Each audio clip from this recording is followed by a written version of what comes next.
Hello guys, আসসালামু আলাইকুম। সবাই কেমন আছেন? আশা করি সবাই ভালো আছেন। তো আমাদের দৈনন্দিন আরেকটি ব্লগ ভিডিও নিয়ে আপনাদের মাঝে আসলাম।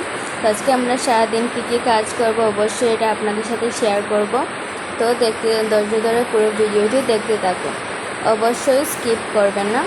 তো এখানে আমরা সকালে উঠে নাস্তা করে এখানে আম্মু মশলাপাতিগুলো ডিব্বায় ভরছিলেন। তো মশলাগুলো শেষ হয়ে গিয়েছিল, যার কারণে এই ডিব্বাগুলো বয়ে রাখছেন। তো প্রথমে বলেছেন ধনিয়ার গুঁড়া, তারপর মরিচের গুঁড়া। তো এবার বলে নিলেন চিনিটাও শেষ হয়ে গেছে। তো চিনিটা ভরতে সময় অনেকটাই চিনি নিচে পড়ে গেছে। তারপর চিনিটা ভরা হয়ে গেলে এখন আটাটা ভরে নেবেন।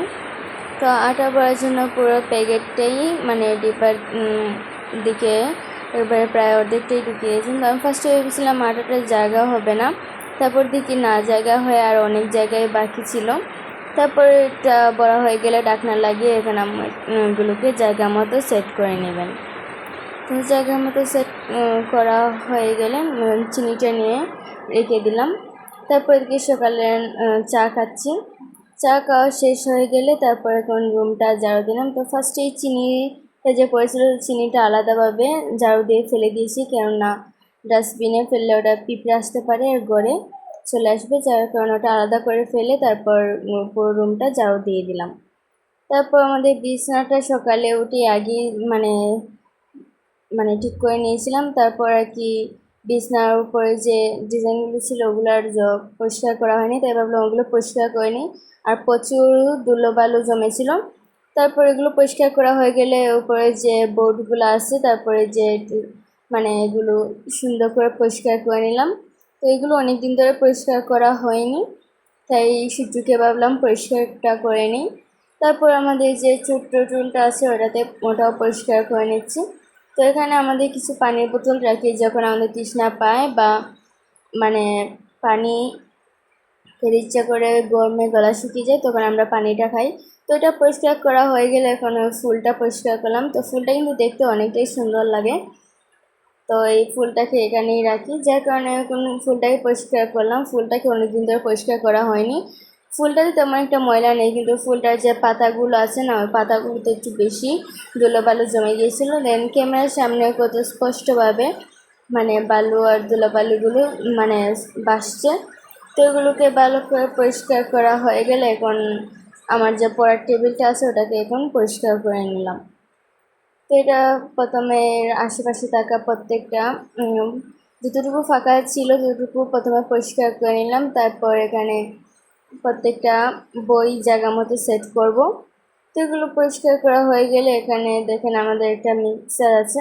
তো এই মিক্সার গ্রাইন্ডারটাকে এখন উপরে যে ধুলোবালুগুলো ছিল ওই ধুলোবালুগুলো পরিষ্কার করে এবার এটার জায়গা মতো সেট করে নেব। আর এটা টেবিলের উপর রেখেছিলাম, কেননা ভুলবশত যদি ইঁদুর কেটে ফেলে। তো যেহেতু আমরা পরীক্ষার পর নানা বাড়ি চলে গিয়েছিলাম, যার কারণে এটা রেখে গিয়েছিলাম এভাবে।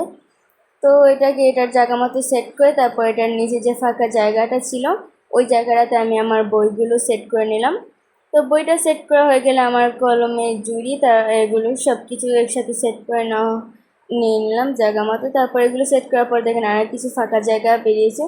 তো ফাঁকা জায়গাটাও পরিষ্কার করে এবার আমার যে গাইড বইগুলো আছে ওই বইগুলো এখানে সেট করে নেব। তো পাশে কিন্তু দেখতে পাচ্ছেন আর অনেক বই। তো এত বই মানে যেগুলো বই বেশি পড়ি না সেই বইগুলো নিচে রাখলাম, মানে যেগুলো এক্সাম নেওয়া হবে না সেগুলো নিচে রেখে উপরে যে বইগুলো এক্সাম নেওয়া হবে আর বেশি পড়ি তো ওই বইগুলো উপরে রাখলাম। তো বইগুলো সেট করার পর এখন টেবিলটাকে আবার পরিষ্কার করে নেব, কেননা এগুলো সেট করতে গিয়ে অনেক ধুলাবালি এর দিক থেকে ওদিক দিয়েছে। তো আমাদের পুরো টেবিলটা দেখেন কত সুন্দর লাগছে দেখতে। যাই হোক, এবার আমি আমার যে এক্সামের যে মার্কসটা নিই মানে স্কুলে যে মার্কসটা নিই মার্কসটা ধুয়ে দিলাম। আর আজকের আবহাওয়া দেখে বোঝা যাচ্ছে যে বিকেলের দিকে বৃষ্টি আসবে। তারপর আমি আমার মাথাটা আছে তারপর রুমটা আবার ঝাড়ু দিয়ে দিয়েছিলাম, যেটা ক্যামেরার সাথে ধরেনি। তো রুমটা ঝাড়ু দিয়ে এখন আম্মু রান্না বসালেন চুলায়। তো প্রথমে এখানে দেখেন আমাদের কিছু আলু কেটে রেখেছেন, তারপর পাটি শাক গাছ থেকে পেরে এনেছেন। তারপর চুলায় বসিয়ে দিলেন, তারপরে দিয়ে দিলেন তেল, পেঁয়াজ বাটা, রসুন বাটা। এগুলো দিয়েই পেঁয়াজ রসুনকে কিছু সময় নাড়াচাড়া করে কষিয়ে নিয়ে তারপর দিয়ে দিলেন সব ধরনের মশলাটা দেওয়ার পরে মশলাগুলোকে পেঁয়াজের সাথে ভালো করে কিছু সময় মাখিয়ে তারপর দিয়ে দিলেন অল্প একটু পানি মশলাটা কষানোর জন্য। তারপর আবার ঢাকনা দিয়ে ডেকে রেখে দিলেন। এই কিছু সময় পর ঢাকনাটা উঠিয়ে এখন আম্মু আলু যেগুলো কেটে রেখেছিলেন ওই আলুগুলো দিয়ে দিলেন। আলুটা একটু সময় নাড়াচাড়া করে তারপর যে পাটি শাকটা যে ছিল ওই পাটি শাকটা দিয়ে দিলেন। তো পাটি শাকটা কিছু সময় নাড়াচাড়া করে আবার ঢাকনা দিয়ে ডেকে রেখে দিলেন। ঢাকনাটা উঠিয়ে দেখেন আমাদের পাতাটা কিন্তু অনেক পুরোপুরি মজে গেছে। তারপর এতে পানি অ্যাড করলেন। তো ঝোল ছাড়া কিন্তু তরকারি গলা দিয়ে নামেই না।